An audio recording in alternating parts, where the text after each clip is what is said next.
Faen. Ja, ja, her har vi noen som har drikket på jobben.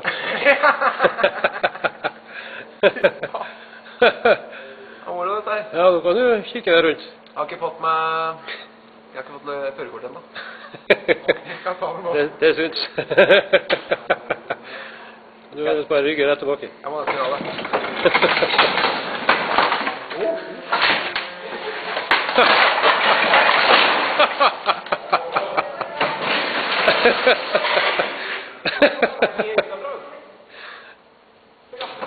Det er bra.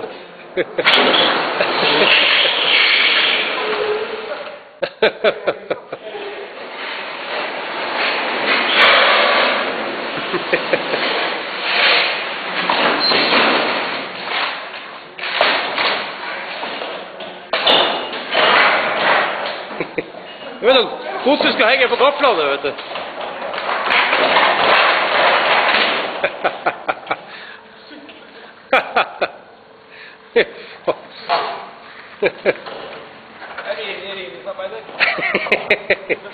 Jeg tror ikke jeg ringer deg når jeg skal rive huset.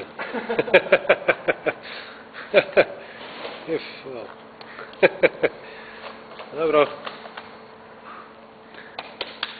Ja, det var dagens. Du kan, arbeidstilsynet kommer nå, hva du sier da? Jeg jobber egentlig ikke her. Jeg jobber svart. Ja, det synes.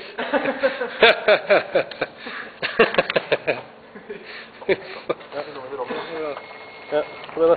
Jeg tar meg med hendene i mikrofonen. Ok. Ja. Det er en beskjed til alle søte damer.